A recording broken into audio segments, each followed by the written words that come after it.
1140 The Fan. Talkin Money! And we're back. It's Talkin Money with Jeff Tarbell. Right. We might be talking to ourselves today, Chris. It's quiet out there. 339-1140, 1-800-920-1140. That wouldn't be new news. Here, I'll leave our quiz question out there one more time. Who is, or what is, AKB Alpha Kilo Bravo 48? You know the answer to that, 339-1140 or 1-800-920-1140, or you can text us at 441140. Did you find some hint there for him? Oh, don't give the hint. That'll kill it. I did find it. You did find it. Okay, cool. Hey, a couple things that are going into effect immediately, starting tomorrow, you might want to know about. One of them I thought was very interesting, and it was sent to me under the terms of unintended consequences. So if you recall the big conversation and the big discussion about extending the payroll tax reduction for 2 more months. Remember all that last week and right before the holidays, and boy, we can't ruin everybody's Christmas because they won't have $11 more a month or a week in their check. So that went on, and that discussion went on and on and on, which really, as you all understand, I hope you all understand, that it was really just reducing the money we're putting into Social Security, right? It wasn't money we already had somewhere else, so now we have just made that fund smaller. What fund's already upside down, so it's more upside down. Anyway, so they financed that 2-month extension to the payroll taxes. They financed that, or they came up with the money from that by doing what? Well, one of the things they did was they are tagging on a guarantee fee to Fannie Mae, Freddie Mac, and also a small fee to FHA to existing home buyers. People who have Fannie and Freddie loans will now be paying about an average of $11 a month to cover this unemployment. So if you got an unemployment, if you got a payroll deduction, you're going to turn right back around and pay some or most of it back if you have a Fannie Mae or Freddie Mac or getting an FHA loan. So tell me if this sounds like a good deal to you. You're getting a 2-month break. And how long will it take to repay that 2-month break with these fees on the Fannie and Freddie loans? Anybody? 10 years. There will be a Fannie Mae and Freddie Mac, what they call a G fee, guarantee fee, and an increase to the annual insurance premium for FHA for 10 years. How's that for a trade? You get 2 months of benefit, you're going to pay for it for the next 10 years. Oh, by the way, I thought we were trying to get rid of Fannie Mae and Freddie Mac.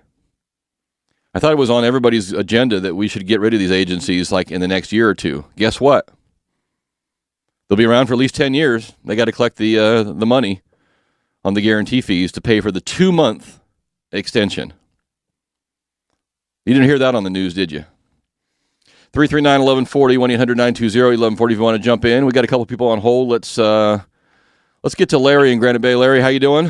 I'm fine. Morning. What's happening? Quick question for you.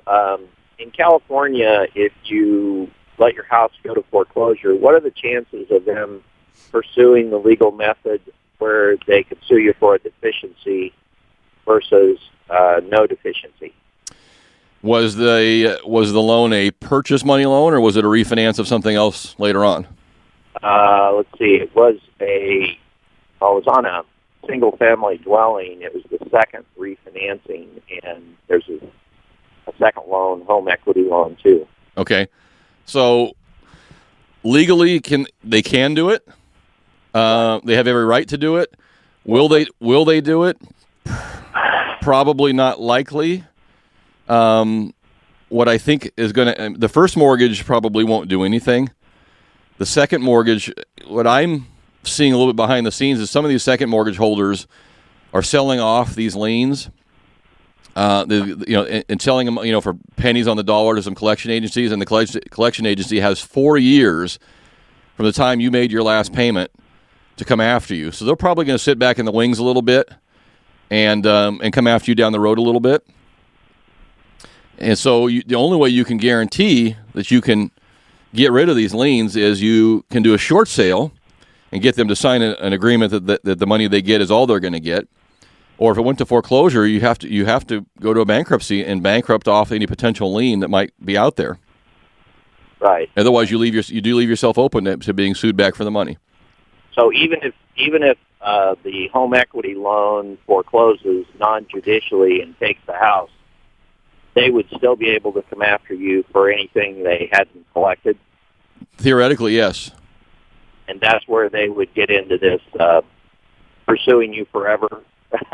Well, I believe there is some statute of limitations on. I think they have 4 years to make a claim, but but you said there was 2 liens on there, right? It was the first and the second?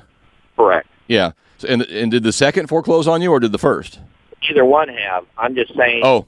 Looking at it as a potential strategy to just let it go to foreclosure. Yeah, you'd be better off to try to let it go to try to short sell it if you can. Yeah, but that's hard to do. That's hard. Yeah. Institutions won't approve it. Right. It's difficult to do. And here's the other thing for the rest of you that listen. Larry, I appreciate. I'm going to put you back on hold. We'll send you a Talkin Money T-shirt and some Gym Boys there. Chris, I put Larry back on hold there. Here's the other thing you have in mind now. You have 1 year from today. Okay, 1 year from today, as it stands right now, to make a decision about your short sales and your foreclosures, because the tax waiver, the debt forgiveness, the tax bill that you can get sent to you for letting go of debt, right now there is no state and federal tax for that. That is a taxable event normally, but there's a waiver. That ends, as it stands right now, a year from today. So 2012, in my opinion, 2012 is going to be a year where we see a lot of people with a come to Jesus moment. Am I going to be able to pull this out, or am I not going to be able to pull this out? And I bet you the fourth quarter of 2012 is going to be crazy. Not only are we going through an election, and they'll be crazy anyway, but you're going to have a lot of people trying to figure out, if I'm going to cut bait, and I don't want a tax bill for all the lien I'm walking away from, I'd better do it before the end of the year. Now, part of me thinks they'll probably extend it again because we're not through the mess yet, and we're in a political year. But don't bet on it. Don't bet on it. The state of California has been very, very difficult to push down that road, to extend that. So if you're going to do that, this is 2012 is your year if you don't want the tax bill from that problem. So keep that in mind as well. We can jump in one more call here real quick. Let's get to Mark. Hey, Mark, welcome to Talkin Money. How you doing? Hey, Jeff. What's up? What's going on? How you doing? All right, you're going to help me solve a marital argument. Oh God. Okay. Right, here it is. We're my wife and I we're 10 years into a 30-year loan at 5% for our new house. We've lived in this house the whole time. I'm looking at refinancing it to a 20-year rate at 3.75%, around there, and we're at 5% right now. So okay. It's going to actually save us about $200-something a month, which is what I want to do. I want to have more money right now monthly, so that's my whole plan to do this refinance. My wife says no. Let's keep it at the 5% rate. It doesn't make sense for us to do it. I'm like, why wouldn't it make sense? We're going to save $200 a month, and the rate and the amount of time on the loan is going to stay the same. We're 10 years into the payment, and we're going to refinance for a 20-year loan. And what is it going to cost you to do this transaction? It's right. The cost is $1,100. Okay. All right. So that's a no-brainer, right? I mean, to me, it's a no-brainer. But she says that she doesn't think we should do it. She said that at the beginning of the loans you pay more on the interest than you do on the principal, and I said it doesn't matter. Yeah, that's a little bit of a backwards thought, but I mean, true, you pay more interest up front than you do at the end, but the reality is you're not changing the term. If you've got 240 months at 5% left versus 240 months at 3.75%. And I mean, so take $200 a month times 240 months. That's $48,000. So ask your wife. Say, "Hey, baby, I'll give you. Jeff will give you $48,000 if you'll give him $1,100. And that, I mean, that's what you're talking about." Yeah, and that's what I told her. I said the exact. So now she's hearing this. So I told her the exact same thing. I said honey, I said, we had paid 240 more months or how much ever it was, and I said, it doesn't make sense. I said, we're going to save almost $50,000. I mean, I said, it doesn't make sense. So either you're a serial BSer with your wife. So anything that comes out of your mouth, she's going to double, which is what happens to me. Mark, I'm in your shoes. Everything comes out of my wife. My wife thinks twice about it. Okay, what's he really trying to get after here? It almost sounds too good to be true, and that's probably what her problem is. Yeah, you might be right, Jeff. I mean, she's apprehensive about anything having to do with financial banks or anything. So I mean, you're right. I mean, I know that she's apprehensive about it, but my goal is to save us $207 a month for me to have some more money monthly because times are hard right now. So I mean, that's my whole goal. I'm not trying to refinance to take money out or do anything like that. It's just to save money monthly. Yep. No, I'm with you. That sounds like a good deal, and. But don't tell her I said that. I don't want her mad at me. Okay. Okay, Mark, see you. Yeah, I'm going to settle an argument between you and your wife. Your wife's right. I've been married 20 years. I don't care. You're going to get an 11% mortgage? Your wife is right. She's right. She's right. Hey, did we get a quiz answer too? Go ahead and give me some cue there, Chris.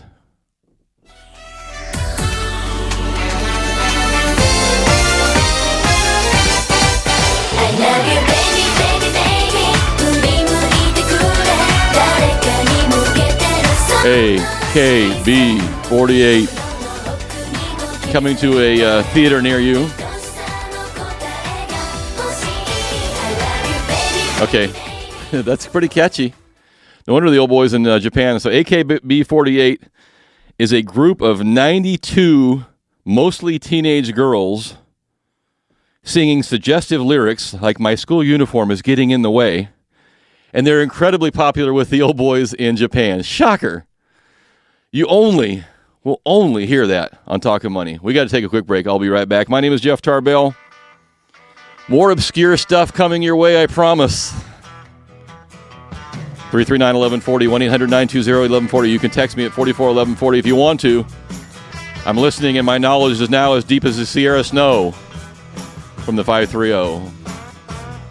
Yep, it's about 6 inches deep. We'll be back.